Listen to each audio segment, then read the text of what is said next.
control is honestly more revealing than if he'd screamed at the kid in front of everyone. This wasn't anger, this was a calculated removal. And the reason it matters goes way beyond one teenager who couldn't keep his mouth shut. Freddie Parker Bowles had been pushing for access he was never given, mocking William's wife behind closed doors, and leaking private family details that put the crown at real risk. William watched every single move for months before he said a word. Then he called him into that room, and what came out of William's mouth left everyone who heard about it completely stunned. Camilla sat there defenseless. She couldn't save her grandson, and what came next for her was something far darker than losing him from the guest list. Let me back up, because the Freddy Parker Bowles situation didn't happen in isolation. William has been systematically dealing with what he sees as liabilities to the institution, and he started with someone much closer to the throne. Andrew had been lobbying hard to get his titles back, working every connection he had left, trying to claw his way back into something resembling official life. William was not about to let that happen on his watch. He told his father directly that the family had given Andrew chance after chance already, and there were no chances left to give. Certainly not a second set of titles handed back to a man who had never once shown real remorse. The thing that struck staff who witnessed this was how calm William was. He sat there and watched his father sign off on rejecting Andrew's request, refusing to restore a single title, refusing to even leave the door open for future discussion. One aide apparently said that was the exact moment she understood who William really was.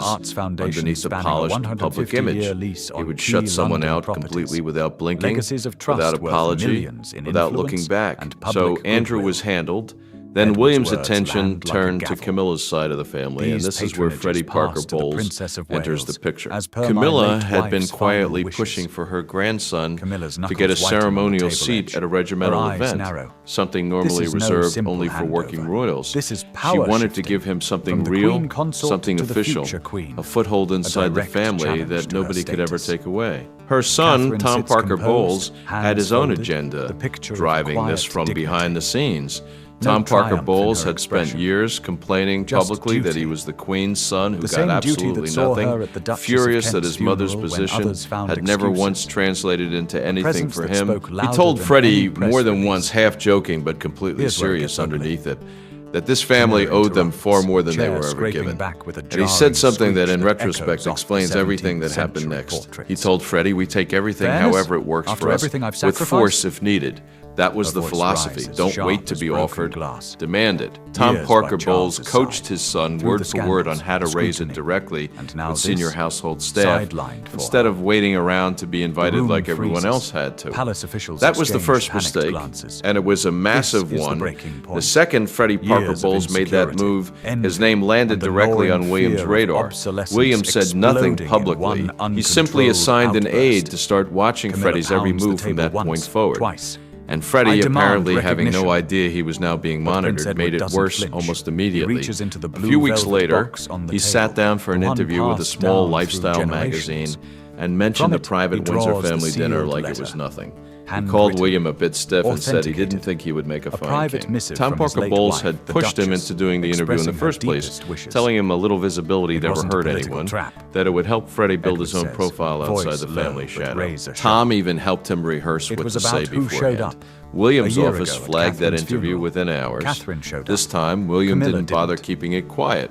He told his private secretary directly that Freddy Parker Bowles was now someone to watch, official on record. To William, the actual words didn't matter. What mattered was what they exposed. Freddy Parker Bowles saw this family as something to spend for his own image, not something he owed any protection to. And then it got far worse than a careless interview. Freddie had been telling classmates he knew things about the family he had no business knowing. One of those things was a private medical detail about Charles himself. It reached a parent. That parent mentioned it to a journalist. The journalist brought it straight to the Palace press office. Staff spent 2 full days quietly burying that story before it could explode into the open. This was the turning point. Before this, Freddy Parker Bowles had been an image problem. Now he was a security threat, a teenager with loose access to the family's private medical information was not embarrassing anymore. It was dangerous. In William's mind, Freddy had crossed completely from someone to monitor into someone who was now a genuine liability to the Crown itself. Then came the messages, and this is where everything tipped over completely.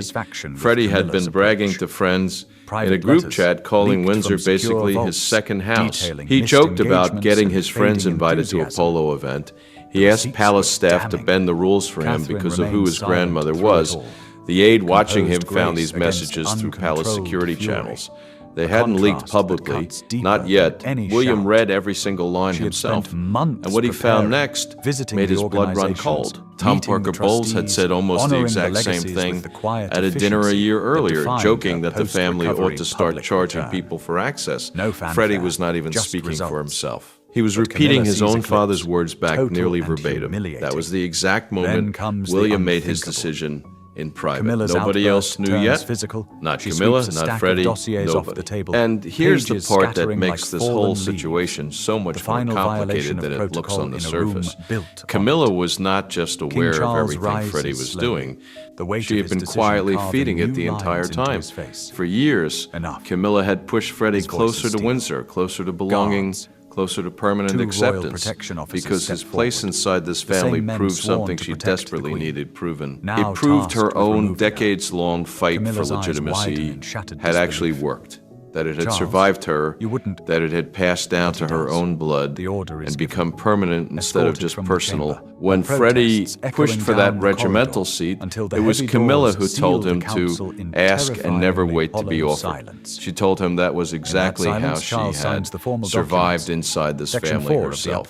She was handing him her own playbook, the same one she had used to force her way into rooms that never wanted her there in the first place. But Camilla started hearing whispers of her own around this time.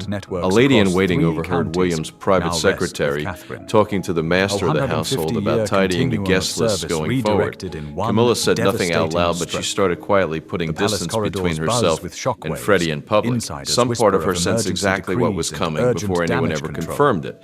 She tried once, carefully over dinner, to test the waters with William directly.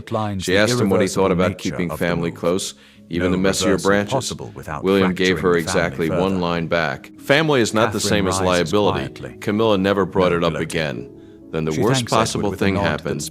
Freddy Parker Bowles was overheard mocking Catherine in front of a group of friends. Someone recorded it on their phone without him knowing. Freddy said she was playing dress-up as a future queen, that she would never really be one of them, no matter how good she was at smiling for cameras. He went even further than that. He mimicked her voice directly, calling her coached, calling her hollow, saying she was all polish and absolutely nothing underneath. The recording leaked first into a wider group chat, then it tore beyond that completely. The timing made an already devastating situation even worse. It surfaced just 2 days before a major joint engagement where William and Catherine were set to appear together, presenting exactly the kind of unified image William had spent years carefully constructing. To William, this was no longer about access or clout or careless mistakes. This was a direct attack on his wife, the future queen, the mother of his children, coming from inside his own extended family at the single worst possible moment imaginable. And here is what made Camilla's silence absolutely unforgivable in William's eyes. She had heard about Freddy's comments toward Catherine before they ever leaked to anyone. She said nothing. She did nothing, because some buried part of her, a part she had never once said out loud to a living soul, was not entirely unhappy to hear it. She had spent years watching Catherine outshine her completely, watching William's favor shift further and further toward his wife, while her own position quietly faded into the background. Freddy's cruelty said something Camilla had buried deep inside herself for a very long time, something she would never have dared say herself. William's decision had already been made privately days before that recording ever surfaced, but the moment it did, everything changed. This stopped being about protecting an institution. It became personal, deeply personal. Freddy Parker Bowles was a liability, and now, in William's eyes, he was a traitor too. So the freeze-out began, and it was systematic. The first cut came quietly. Freddy's name was removed from the guest list for a private Windsor Garden reception. No announcement, no warning, nothing. He didn't even find out